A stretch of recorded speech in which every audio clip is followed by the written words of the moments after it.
எல்லாருக்கும் வணக்கம். நான் உங்கள் சித்த மருத்துவர் தீபிகா ரவிசங்கர் பேசுகிறேன். உங்களுக்கு ஜாயின்ட் பெயின் இருக்கா? அப்போ இந்த ஹோம் ரெமடி உங்களுக்கானது தான். என்ன பண்ணுறீங்கன்னா, சித்தா ஆயுர்வேதிக் மெடிசன் ஷாப்பில் நிறைய பெயின் ஆயில்ஸ் கிடைக்குங்க. மகாநாராயண தைலம், உளுந்து தைலம், அதுக்கப்புறம் வாதகேசரி தைலம், இந்த மாதிரி நிறைய ஆயில்ஸ் இருக்குது.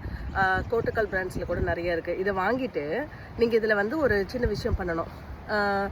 ஒரு 2 ஏலக்காவோட உள்ள பிளாக்காக இருக்கும்ல, ஏலரிசி எடுத்துட்டு 1 ஸ்பூன் ஓமம், அதுக்கப்புறம் 1 ஸ்பூன் க்ளோவ்ஸ், அதாவது லவங்கம், இது எல்லாத்தையும் நல்லா பவுட்ரு பண்ணி சலிச்சு வச்சுக்கோங்க. அந்த பவுடரை இந்த ஆயில் கூட நல்லா கொஞ்சம் வார்ம் பண்ணிக்கோங்க. அதுக்கப்புறம் இந்த ஆயிலை ஃபில்டர் பண்ணிவிட்டு நீங்கள் எங்கே பெயின் இருக்கோ அங்கே லைட்டாக மசாஜ் பண்ணலாம். ஒரே ஒரு டிஸ்க்ளைமருங்க, disc bulge and disc prolapse இருக்கவங்க அது மேலே மசாஜ் பண்ணக்கூடாது. லிகமெண்ட் டேர் இருந்தாலும் அது மேலே மசாஜ் பண்ணக்கூடாது. ஜஸ்ட் அந்த ஆயிலை அப்ளை மட்டும் பண்ணுங்கள். இந்த டிப் உங்களுக்கு உபயோகமாக இருக்கும்னு நம்புகிறேன். இன்னொரு டிப்போடு நாளை சந்திக்கிறேன். எல்லாருக்கும் நன்றி. Have a wonderful day.